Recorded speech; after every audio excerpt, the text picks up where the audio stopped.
하나님 말씀 창세기 6장 1절에서 12절까지 말씀 봅니다.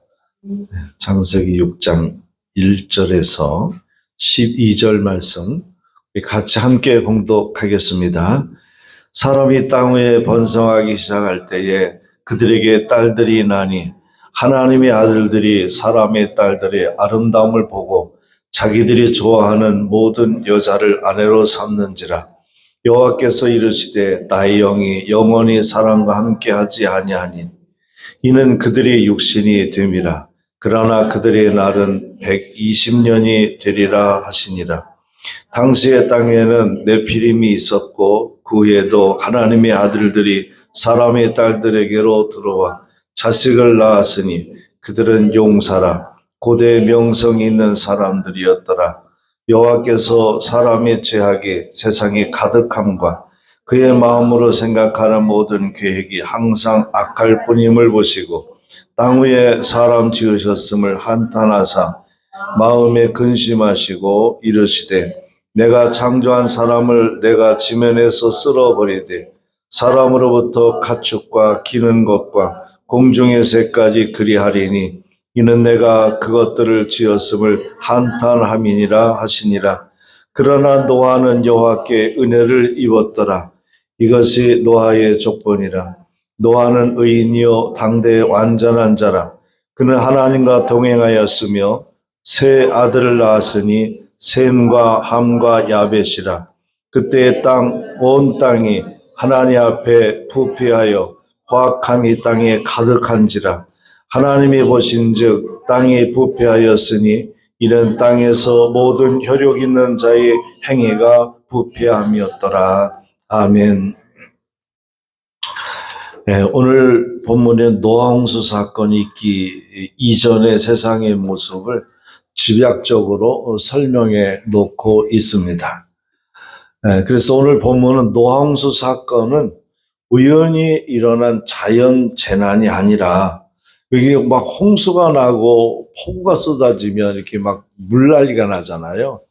예, 그때에 일어난 그 물난리는 홍수는 지구를 다 덮어버렸으니까 이것은 우연히 일어난 재난이 아니라는 거죠.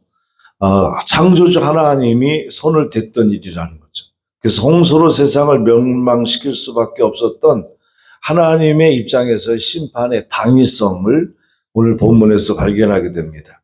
그리고 홍수 심판 중에서 노아와 그의 가족은 구원을 받게 됐는데 어떻게 다 하나님께서 한탄하시며 심판하에 쓸어버리라고 했는데 그 가족은 노아의 가족은 어떻게 구원을 받게 됐을까라는 이유, 그리고 창세기 6장 8절에 먼저 그 답을 주고 있는데 그것은 바로 뭐냐면 이렇게 얘기합니다. 노아의 가족은 어떻게 구원을 받았을까? 8절에 보면 그러죠. 노아는 여호와께 은혜를 입었더라. 그렇게 얘기합니다. 이 한 구절이 구원의 조건이 있고 이유가 있습니다. 결국 노아의 가족의 구원을 받을 수 있었던 이유는 뭐예요? 하나님께 은혜를 입었기 때문이라는 거죠. 그래서 은혜를 입는 것이 구원의 조건이 되고 이유가 된다는 겁니다. 홍수 심판 전에 상황을 한번 살펴보도록 그렇게 할게요. 첫 번째는 번성의 축복이 있었고 영적 혼합주의가 일어났습니다. 그러니까 하나님은 우리에게 번성의 축복을 줬는데 번성의 축복을 받은 인간들이 영적으로 혼합주의가 돼버린 것이 심판의 원인이 됐다는 거죠. 1절에 보면 사람이 땅 위에 번성하기 시작한 때에 라고 시작합니다. 사람이 땅 위에 번성하기 시작한 때에, 이게 번성은 그것이 사람이든 짐승이든 사업이든 간에 번성은 뭐예요? 축복이잖아요. 교회가 번성했다. 부흥이 축복이죠. 사업이 번성했다. 그것도 축복이죠. 그래서 이 번성은 축복인데 창세기 1장 28절에 보면 하나님이 아담과 하와를 창조하신 후에 그들에게 복을 주시며 하신 말씀이 있어요. 그게 바로 뭐냐면 생육하고 번성하여 땅에 충만하라 이렇게 얘기합니다. 근데 여기서 생육하고 번성하여 땅에 충만하라는 이 번성이라는 단어가 샤라츠라는 히브리어인데 이 샤라츠라는 히브리의 뜻을 보니까 이런 뜻이 있어요. 수를 셀 수 없을 만큼 빽빽하다. 수를 셀 수 없을 만큼 뻗어났다. 발 디딜 틈 없이 빽빽하게 많았다. 이게 바로 번성이란 뜻이에요. 그러니까 하나님께서 사람을 이 땅에 번성의 축복을 줬어요. 샤라츠라는 축복을 줬는데 수를 셀 수 없을 만큼 뻗어나갔고 발을 디딜 틈이 없을 만큼 빽빽하게 많았다. 이것이 바로 번성입니다. 바로 그 축복을 인간에게 주신 거죠. 1절에서 보면 노아 시대의 사람들은 북적댔고 번성했습니다. 사람이 많았다는 거예요. 하나님의 축복대로 된 거예요. 그러나 문제는 2절에 보면은 이렇게 나옵니다. 읽어보겠습니다. 하나님의 아들들이 사람의 딸들이 아름다움을 보고 자기들이 좋아하는 모든 자로 아내를 삼는지라. 여기서 말하는 하나님의 아들들은 누굴까? 하나님의 아들들이 사람의 딸들을 보고 아름다운 육체만 보고 그들을 아내로 삼았다. 이것이 죄의 근본이 됐다. 죄가 또 근본은 아담과 하와가 에덴 동산에서 짓고 난 이후에 노아 시대에 또 하나님은 정말 실망하시고 사람을 이 땅에서 심판하시려고 할 때 그 이유가 하나님의 아들들이 사람의 딸들과 결혼을 한 문제 때문에 그랬다는 거예요. 그래서 하나님의 아들들과 사람의 딸이 만나서 결혼해서 자식을 낳았어요. 그래서 이 땅에 죄가 더 번성해졌는데 번성의 축복을 받은 우리가 죄가 번성해지는 일이 생긴 거죠. 근데 여기서 신학자들이 이 하나님의 아들들이 누구냐라는 거예요. 그리고 우리는 신학을 공부할 때에 이 하나님의 아들들이 누군가를 공부를 한 적이 있었어요. 그래서 이게 뭐냐라고 주석을 하고 많은 분들이 연구를 했는데 똑같이 신학 공부를 많이 하시고 또 신학의 박사라는 학위까지 받으신 분들 중에서도 주석을 쓰신 주석가들이 이 하나님의 아들들을 천사로 해석하는 경향이 있어요. 하나님의 아들이 천사가 사람의 딸 인간과 결합해서 동침해서 자식을 낳았다. 그래서 이것은 있을 수 없는 일이 벌어져서 죄가 더 번성했다. 이렇게 해석하는 목사님들, 신학자들도 있어요. 저도 신학교 대학원을 학생들 가르치는 선생이지만은 얼마나 공부를 잘못 가르치느냐에 따라서 잘 가르치냐에 따라서 그 신학생이 목사가 됐을 때에 성경을 보는 관점이 다르고 그러다 보면 설교할 때도 설교가 달라지는 거예요. 그러면 성도들이 영의 양식을 먹을 때에 잘못된 양식을 먹을 수 있다는 위험이 가져와요. 저는 이 성경을 해석할 때에 이것은 천사를 말하는 게 아니라 하나님의 아들들은 셋의 아들들을 얘기한 거고 그 다음에 사람의 딸들은 뭐냐면 가인의 후손들을 얘기한 거예요. 가인의 후손들은 어떻게 됐어요? 아벨을 죽인 가인은 살인자가 돼서 쫓겨나오죠. 세상 사람이 돼요.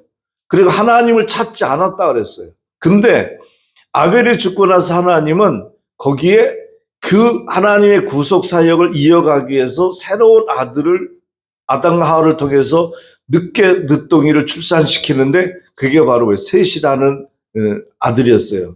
그러니까 셋의 아들을 하나님이 의롭게 여겨서 그들을 통해서 하나님의 구원사를 이루어 가려고 하는데 셋의 아들들 중에 가인의 후손의 딸들하고 결혼을 하고 자식을 낳는 사람들이 많았다는 거예요. 그래서 성경은 셋의 아들들을 하나님의 아들들이라고 지칭했고 가인의 딸들을 세상의 사람들이라고 그런 거예요. 그건 사람의 딸들이라고 한 거예요. 그럼 여기서 결국 왜 이들은 이렇게 할 수밖에 없었느냐? 왜 하나님의 아들들은 셋의 의로운 자녀들이 죄악된 세상의 가인의 딸들하고 결혼을 하고 자꾸 그랬을까? 성경의 2절에 이렇게 나오죠.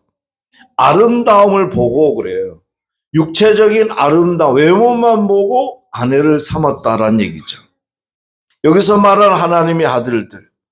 그리고 결국 셋의 계통이 가인의 계통들을 자기의 아내로 삼는 일이 생겼습니다. 여기서 몇 가지 문제점이 발견돼요. 첫째는 셋 계통의 집안에는 또 처녀는 많았다는 거예요. 그런데 그들이 그녀들을 아내로 취하지 않고 관능적이고 쾌락적이고 세속적인 거기에 빠진 아내를 선택한 이유는 뭐냐? 아마 그녀들을 짐작하건대 이들은 짙은 화장에 고급 옷을 입었을 것이고 애교가 넘쳤을 것이라고 추측을 해요. 그리고 남자를 유혹하는, 남자를 쉽게 말해 꼬시는 기술이 끼가 많은 여자들이 많았다는 거예요. 세상 여자들을 얘기하는 거예요. 그러나 세세 후손의 처녀들은 성적 매력이나 외향으로 좀 뒤졌나 봐요. 왜냐하면 성경은 이렇게 말하죠. 하나님의 아들들이 사람의 딸들의 아름다움을 보고 아내를 취했다. 그러면 세세 처녀들도 아름다웠으면 꼭 굳이 가인의 세상의 딸들을 아내로 취할 이유가 뭐 있겠어요? 그냥 가까이 있는 여자하고 결혼하면 되지. 여기서 이게 볼 때에 외형적으로 꾸미고 끼가 있고 매력이 있는 섹시한 그런 사람들이 가인의 후손들의 여자들이었다. 그래서 그들을 외모를 보고 셋의 아들들이 자기 아내로 삼았다라는 거죠. 둘째는 신앙보다 조건을 봤다는 거예요. 첫째는 뭐예요? 이 사람들은 외모를 보고 사람을 취했다. 두 번째는 신앙보다 조건을 중요시 여긴 겁니다. 신앙은 눈에 보이지 않고 조건만 눈에 보였던 거죠. 하나님의 아들들은 아내가 될 여인들의 인격이나 신앙 그리고 가정 환경과 가정 교육은 제쳐두고 단순히 아름답고 매력이 있다는 이유만으로 그들을 아내로 맞았던 겁니다. 오늘날에도 많은 젊은이가 결혼을 하고 결혼 준비를 합니다.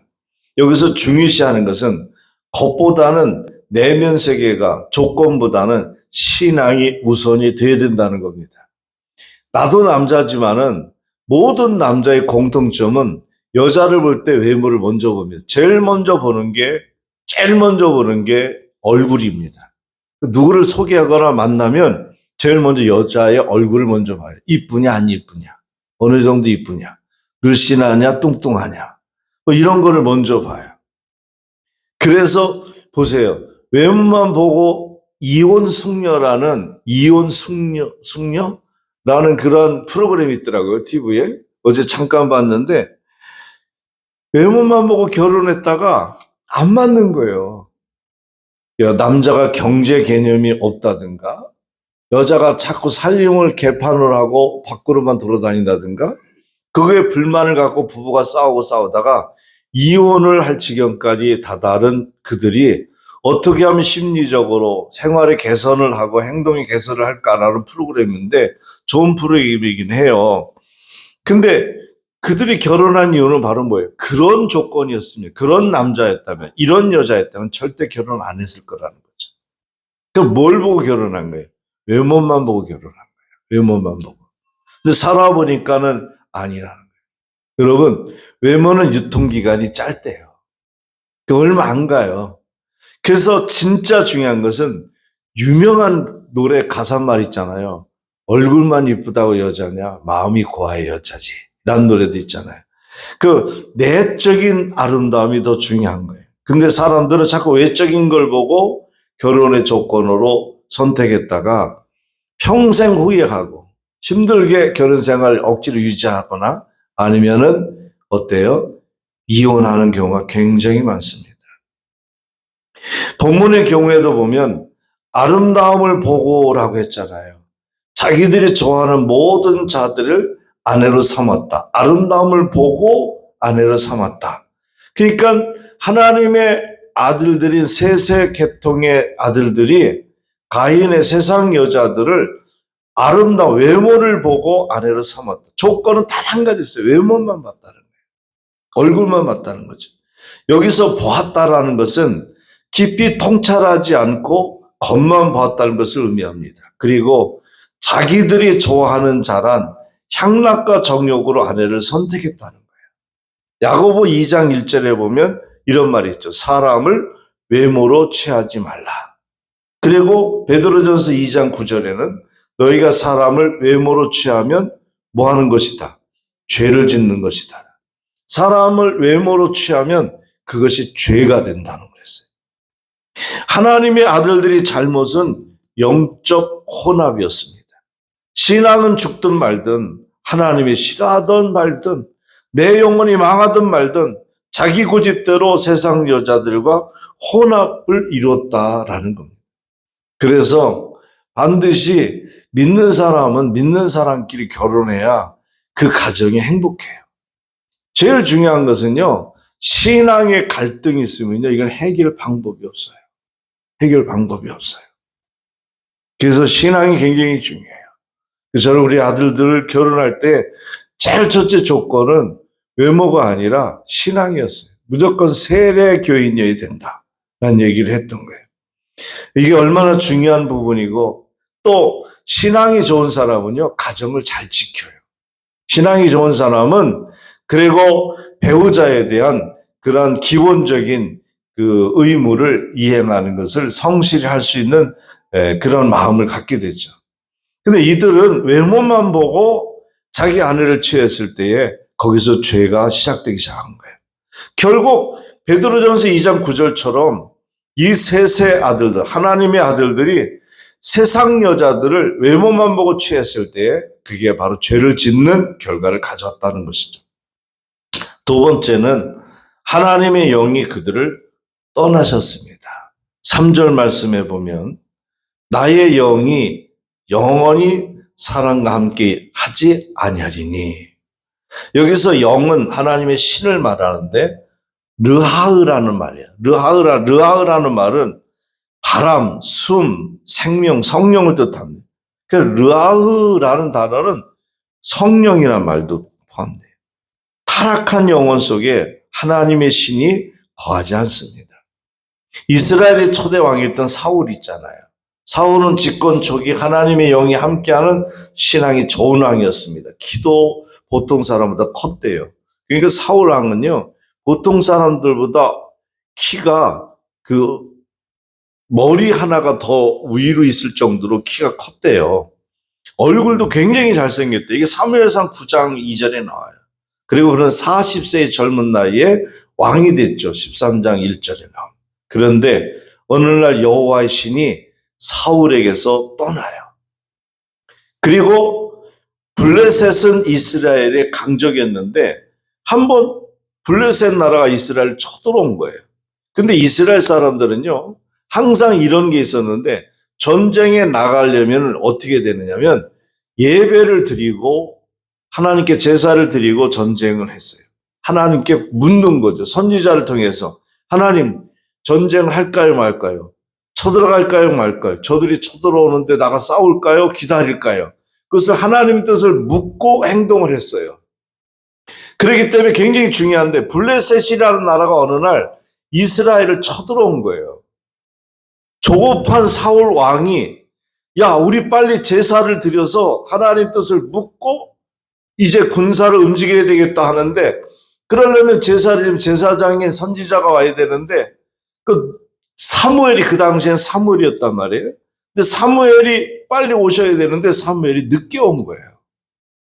무슨 교통체증이 지금처럼 있는 건 아니지만 배탈이 났는지 뭐 늦게 소식을 받았는지 사무엘이 아무튼 늦게 도착을 한 거예요. 그 사울은 저 블레셋이 쳐들어왔는데 빨리 이게 조치를 취해야 되는데 사무엘이 늦게 오니까 안 되겠다 싶어가지고 사울 왕이 직접 안 되겠다 그냥 내가 제사를 집례할게. 그 제사 드리자 하고 예배를 자기가 왕이 제사를 집례한 거예요. 그리고서 제사를 지내고 나서 하나님 뜻도 묻지도 않고 전쟁에 나가게 됩니다. 그리고 병사를 이끌고 난 전쟁을 시작했는데 이 행위는 사무엘 너 없어도 내가 할 수 있어. 너나 나나 똑같이 기름 받았잖아. 너는 선지자로 기름 부음 받았고 나는 왕으로 기름 부음 받았으니까 내가 해도 되지 뭐 네가 늦게 오니까 라고 한 사울의 교만의 발상이었습니다. 이스라엘은 사울의 백성이 아니라 하나님의 백성이라는 것을 잊어버린 거예요. 이스라엘은 사울의 소유가 아니라 하나님의 소유입니다. 그리고 성직 수행은 아무나 하는 게 아니에요. 위임받은 사람만 가능한 거예요. 사울은 그 선을 넘은 겁니다. 그 결과 하나님은 사울을 버렸다라고 사무엘상 15장 26절에 얘기해요. 그리고 더 중요한 것은요. 사무엘상 16장 23절에 하나님의 영이 사울에게서 떠나자 악령이 사울 왕에게 들어가요. 성령이 떠나니까 악령이 들어왔어요. 그래서 사울이 번뇌하고 미치죠. 사무엘상 15장 26절에 보면 이런 말이 나옵니다. 한번 읽어볼게요. 왕이 여호와의 말씀을 버렸으므로 여호와께서 왕을 버려 이스라엘 왕이 되지 못하게 하셨느니라. 아멘. 여기서 이 말씀 보세요. 왕이 여호와의 말씀을 버렸으므로 여호와께서 왕을 버려 이스라엘 왕이 되지 못하게 하셨느니라. 결국 한 나라의 왕은 누가 세우는 거예요? 하나님이 세우는 거예요. 버릴 때도 누가 버려요? 하나님이 버리는 거예요. 우리나라 대통령이 지금 탄핵에 대해서 헌법재판소에 재판을 받고 있어요. 아마 이제 늦어도 3월 초순경이면 이제 결판이 날 것 같은데 그 사람들이 그런 얘기를 해요. 만나면은 식사하면서 목사님들도 그러고 대통령이 탄핵이 될 것 같아, 안 될 것 같아. 그렇게 물어요, 서로. 그리고 거기서 어떤 사람은 이거는 안 돼, 인용 안 돼. 기각될 거야. 아니야, 인용될 거야. 목사님들끼리도 서로 달라요. 근데 저는 그렇게 생각해요. 하나님이 버렸으면 탄핵될 거예요. 하나님이 안 버렸으면 기각될 거예요. 그러면 중요한 건 뭐냐? 하나님이 왜 왕을 버리고 안 버리느냐? 이유 기준은 뭐예요? 그가 하나님을 등졌을 때 하나님은 버리세요. 그러면 이런 얘기죠. 그럼 김정은이는 하나님을 등졌는데 왜 안 버리냐고. 여러분, 김정은이는 하나님을 신뢰해서 대통령이 그 주석이 된 게 아니라 그는 염소로 하나님 쓰시는 거예요. 염소로 쓰시는 거예요. 우리 한국이나 또 이 땅에 하나님의 왕을, 하나님의 백성들에게 경각심과 충고를 주기 위한 도구로 쓰는 거예요. 그 윤석열이가 하나님이 세운 왕이라면, 그리고 그가 회개하고 깨달았다면, 진짜 크리스찬이고 하나님께 기도하고 있다면 긍휼을 베푸시겠죠. 근데 아니라면 안 되는 거고요. 저는 이 성경을 설교 준비하면서 주님, 이 나라의 민족을 위해서 참 마음이 아픈데 왕이 여호와의 말씀을 버렸으므로 여호와께서 왕을 버려 이스라엘 왕이 되지 못하게 하였다. 이게 사무엘상 15장 26절이에요. 영적 혼합과 그들의 타락은 하나님의 영이 떠나시는 원인을 제공했고 그 결과 하나님은 세상을 홍수로 심판한다는 그러한 결정을 내리게 됩니다. 5절 말씀해 보세요. 본문 5절 시작. 여호와께서 사람의 죄악이 세상에 가득함과 그 마음의 생각의 모든 계획이 항상 악할 뿐임을 보시고 땅 위에 사람 지으심을 한탄하사. 그리고 7절에는 나의 창조한 사람을 내가 지면에서 쓸어버리겠다 이렇게 얘기합니다. 이 말씀은요, 우리가 그냥 노아 홍수 때 하나님께서 하신 말씀인데, 창세기 6장 5절에 하신 말씀인데 굉장히 마음 아픈 얘기예요. 왜 마음 아픈 얘기냐면 생각해 보세요. 하나님이 사람을 지을 때 어떠셨어요? 너무 좋으셨어요. 좋으셔가지고 우주만물을 짠짠짠 말씀만 하면 막 우주만물이 만들어지니까 너무 멋있으니까 하나님도 감탄하면서 보시기에 좋았더라, 보시기에 좋았더라, 보시기에 좋았더라. 사람을 하나님이 직접 만들었어요. 흙을 빚어서. 그리고 코에 생기를 불어넣어 생명이 됐어요. 그리고 하나님이 사람을 만들어 놓고 보시기에 심히 좋았더라 그랬어요. 그리고 하나님이 사람을 만든 목적이 이사야 43장 21절에 그러잖아요. 이 백성을 내가 만든 이유를 얘기해요. 내 이름을 찬송하게 하기 위함이다. 그러니까 하나님이 사람을 만든 이유는 하나님께 예배 드리기 위해서 만들었다는 거예요. 그 하나님 사람을 만들어 놓고 이들이 나에게 경배하고 나한테 예배하고 나를 찾을 걸 생각하니까 너무 좋으셨단 말이에요. 그런데 이들이 나를 떠났어요. 그래서 하나님은 이들을 심판하기로 결정했을 때 하나님의 마음이 얼마나 아팠을까? 얼마나 힘들고 속상했을까? 그 기대가 무너졌을 때 우리 하나님의 심정을 좀 헤아려 보세요.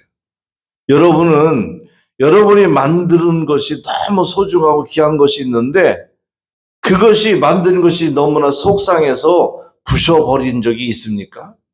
에이씨, 그냥 깨트리고 부숴버린 적이 있습니까? 하나님도 어쩔 수 없으셨을 거예요.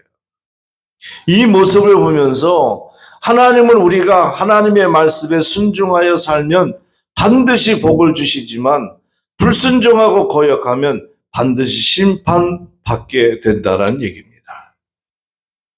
저는 분당 한빛교회에서 굉장히 후회하는 행동을 하나 했어요.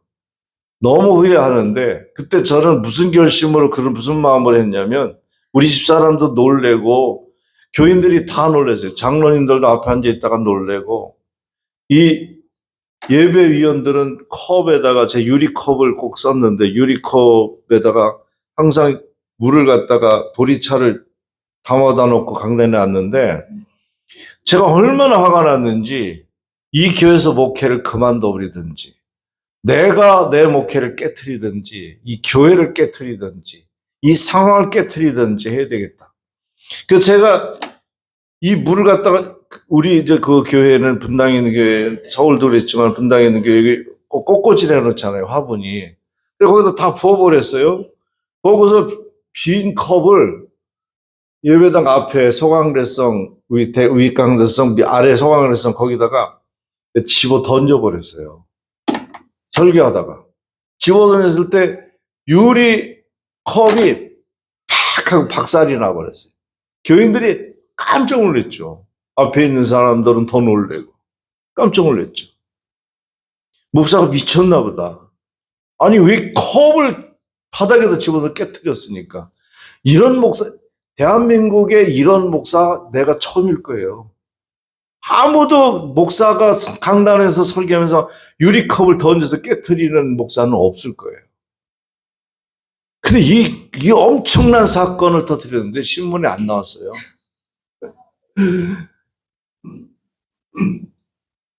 저 왜 그런지 아세요?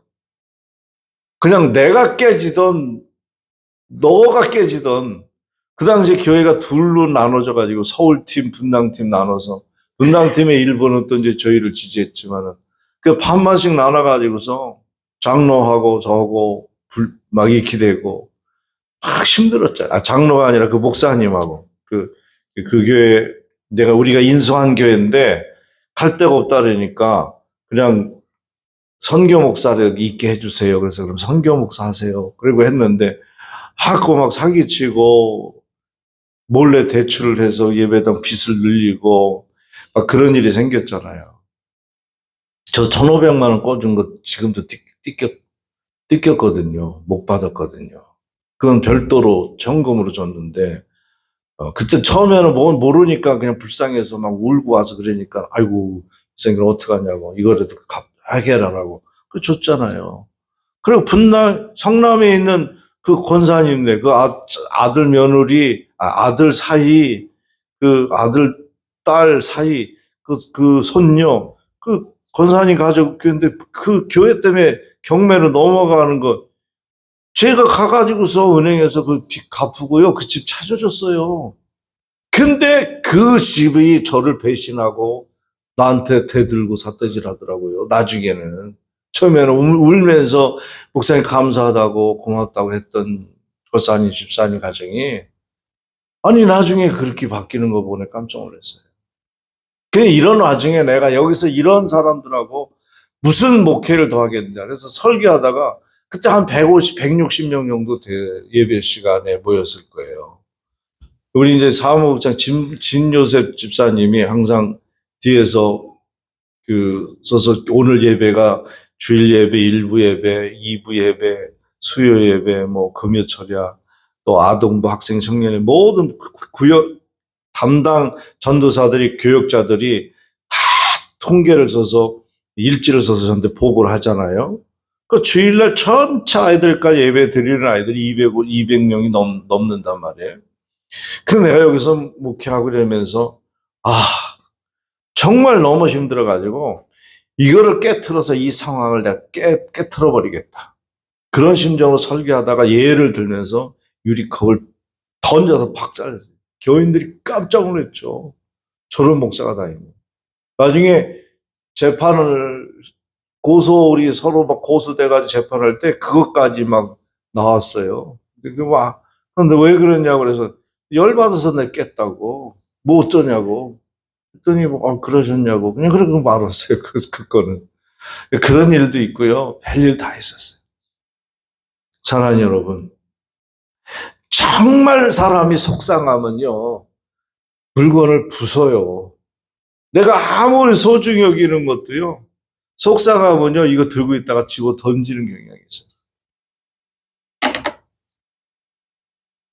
제가 하나님이 너 왜 그러냐고 하면은 하나님께는 할 말이 있어서 한 거예요. 하나님도 그랬잖아요. 하나님도 너무 속상하니까 부셔버렸잖아요. 내가 언제 부숴버렸냐, 난. 노아 홍수 때 부숴버렸잖아요. 하나님 앞에 내가 그랬다니까요. 회개하면서. 너 왜 그랬니? 하나님 나한테 마음으로 그러시길래 하나님도 그래서 나도 한 거예요. 하나님 내가 언제 그랬냐? 그러시는 것 같아요. 노아 홍수 때 부셔버렸잖아요. 하나님도 어쩔 수 없으셨어요. 이 모습을 보면서 하나님은 우리가 하나님의 말씀에 순종하여 살면 반드시 복을 주시지만 불순종하고 거역하면 반드시 심판하신다는 것을 배우게 한 겁니다. 그러므로 여러분, 우리 성도의 증거가 무엇입니까? 순종이에요, 순종. 왜 이런 죄가 생긴 거예요? 불순종 때문에 생긴 거예요.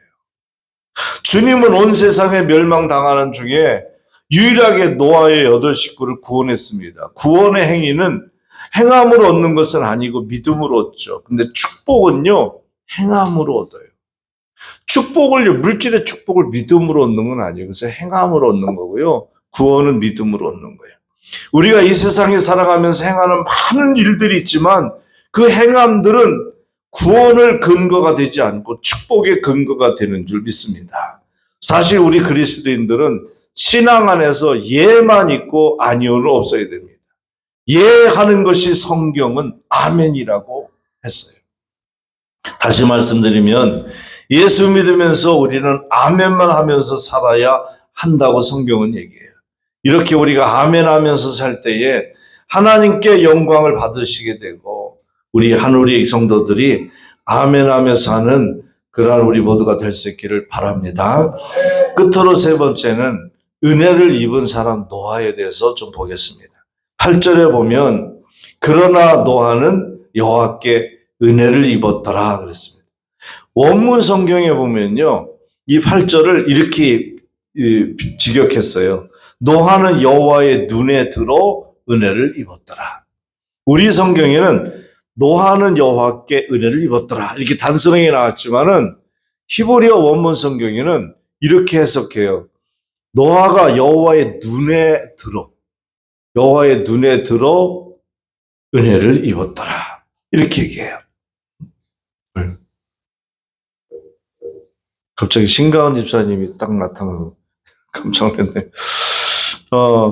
그리고 성경에 최초로 은혜라는 성경 구절이 이때 나와요. 최초의 은혜라는 말이 이때 나와요. 노아가 은혜를 받은 것. 그러니까 최초의 은혜를 받은 사람이 누구예요? 노아예요. 노아는 하나님의 눈에 드는 사람이기 때문에 은혜를 받았다고 했습니다.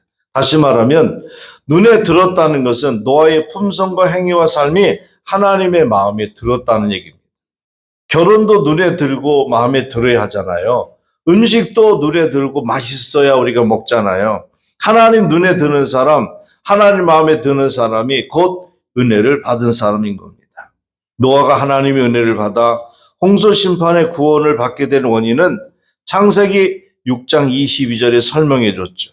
노아에게 방주를 만들라 할 때 성경은 얘기해 노아는 그대로 했다라고 합니다. 그대로 하였다.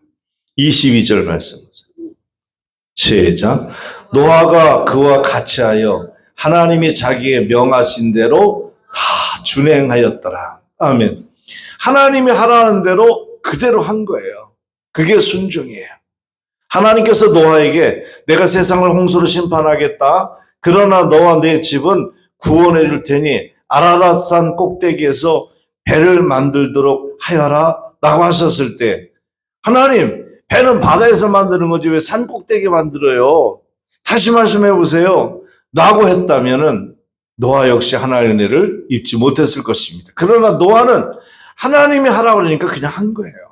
따지지 않고. 또 창세기 7장 5절에 보면 하나님께서 배를 지은 후에 모든 짐승 정결한 것은 암수 7쌍씩 그리고 부정한 것은 암수 1쌍씩 그리고 배에 태워라라고 했을 때 노아는 뭐라 그래요? 그대로 했다. 7장 5절에 보면 노아가 여호와께서 자기에게 명한 대로 다 준행하였더라. 22절에 방주를 만들라 하나님이 명한 대로 다 준행하였더라. 그리고 다 만들어 놓고 그 짐승들 동물들을 갖다가 암수 1쌍씩 다 태워라. 그랬을 때 노아가 여호와께서 자기에게 명한 대로 다 준행하였더라. 노아는 방주를 만들 때도 하나님이 시키는 대로 했고요. 그리고 방주 위에 그 안에 태우고 실으는 모든 일도 하나님이 시키는 대로 왜요라고 하지 않고 그대로 준행했다 그랬습니다. 그래서 노아를 소개할 때에 창세기 6장 9절에 뭐라고 얘기했냐면 노아는 의인이요 당세의 완전한 자라. 세상에 완전한 자가 어디 있어요? 완전한 자는 없어요. 다 모든 것은 부족해요. 근데 성경이 계속 얘기합니다. 노아가 그러면 어떻게 의인이 됐고 어떻게 완전한 자가 됐느냐? 그가 하나님과 동행하였으며 라고 소개합니다. 하나님과 동행할 때 의인이 되고 하나님과 동행할 때 완전한 자가 됐다는 거죠. 여러분 하나님 앞에 누가 의인이 이제 순종하는 사람 이렇게 외치세요. 순종하는 사람. 네. 자, 그럼 제가 물을게요. 여러분 하나님 앞에 누가 의인입니까? 순종하는 사람. 여러분 하나님 앞에 누가 완전한 자입니까? 순종하는 사람. 하나님은 누구와 동행하기를 기뻐하십니까? 순종하는 사람. 아멘. 누가 구원을 받냐면요. 마가복음 16장 15절 16절에 이렇게 읽어보세요. 또 이르시되 너희는 온 천하에 다니며 만민에게 복음을 전하라. 믿고 세례를 받는 사람은 구원을 얻으리요. 믿지 않는 사람은 정죄를 받으리라. 믿는 사람이 구원을 받는다 그랬어요. 하나님의 측면에서 보면 구원 얻는 것은 하나님의 주권의 섭리요. 택하심이 있다는 사실입니다. 그러나 인간적인 측면에서 보면 믿으라고 하는 말에 순종하면 구원이고 믿으라고 하는 말에 불순종하면 멸망입니다. 그래서 우리는 아멘 할 때 하나님께 영광이 된다는 거예요. 아멘. 하나님은 노아에게 3가지를 명령했는데 첫째는 하나님이 명하신 설계대로 만들라. 두 번째는 뭐예요? 모든 생물 암수 1쌍씩 방주에 드릴 것 얘기합니다. 하나님의 명한 대로 설계를 만들라는 것, 설계대로 만들라는 것은 솔로몬 성전을 건축할 때도요. 하나님이 주신 설계대로 건축했어요. 물론 내가 내 인생 설계를 꾸밀 수도 있어요. 그러나 내 설계대로 되는 법은 없어요. 하나님이 주신 설계대로 배를 만들 수 있어요.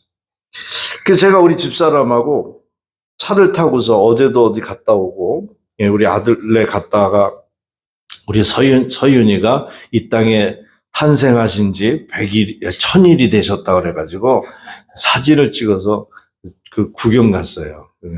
아빠 엄마가 워낙 전문 소질이 있으니까 너무 예쁘게 찍어서 올려놨는데 너무 예뻤어요. 너무 예쁘고 그냥 할아버지 할머니니까 그냥 펄펄펄 뛰고 막 엉덩이도 흔들고 막 기뻐하는 그 모습을 보고 그리고 이제 이마트에 갔다가 시장도 보고 오다 이렇게 들어오면서 비어있는 2층짜리 비어있는 그 건물을 본 거예요. 그 임대라고 써 있는데 제가 지금 몇 달치 안 나가고 있어요. 그래서 내가 저 정도 지려면 저 정도 건축 2층짜리 지려면 2억밖에 안 드는데. 그래서 그런 생각을 했죠. 그래서 내가 우리 집사람한테 땅만 있으면 내가 건축하겠다.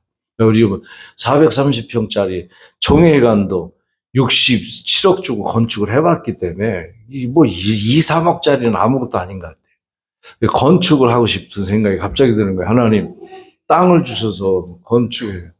예배당도 건축하고 카페도 하나 1층에 놓고 예배당도 놓고 복지시설을 해가지고 우리 교인들 직장 다 여기로 들어와서 다 여기서 사무장하고 사회복지사도 하고 그리고 해가지고 그냥 우리 교인들 다 먹여 살렸으면 좋겠다 내가. 월급도 다른 데보다 많이 주고 그래서 먹여 살았으면 좋겠다.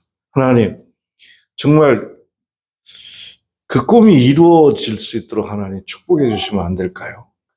김은선 집사님 또 취직시켜서 월급 많이 주고 그러고 싶은 생각이 들어서 집사람한테 그랬어요. 나 정말 건물 짓는 건 난 자신 있는데 이제 그 생각을 했어요. 얘기를 하면서 지나간 적이 있어요. 근데요, 보세요. 사람이 설계하고 사람의 계획대로 하는 게 인생에 되는 일이 거의 없대요. 10%도 안 된대요. 그럼 우리는 어떻게 살아야 되느냐? 하나님이 지시하는 대로, 하나님이 설계하시는 대로 순종하고 아멘하며 살 때 그 축복을 받을 수 있을 줄 믿습니다. 마지막 세 번째는 뭐예요? 식량과 먹이를 비축하라는 얘기였습니다. 노아는 그대로 했습니다. 120년 동안 열심히 일하면서 하나님이 명하신 그대로 했습니다. 바로 이 점이 은혜를 받는 조건이 됐습니다. 어떻게? 그대로 순종했더니 은혜를 받았어요. 은혜를 받았더니 어떻게 돼요? 구원을 받았어요. 그래서 그는 의인이 완전한 자가 됐는데 그 비결은 뭐냐? 바로 하나님과 동행한 것이었어요. 은혜는 받아도 되고 안 받아도 되는 게 아니에요. 우리는 기어코 깊이 있고 반드시 은혜를 받아야 됩니다. 옷을 입으면 입을까 말까 하면 안 되잖아요. 옷을 입어야 되잖아요. 반드시 하나님의 은혜를 받는 노아의 은혜가 여러분에게도 있기를 축원합니다. 찬송가 179장 드립시다.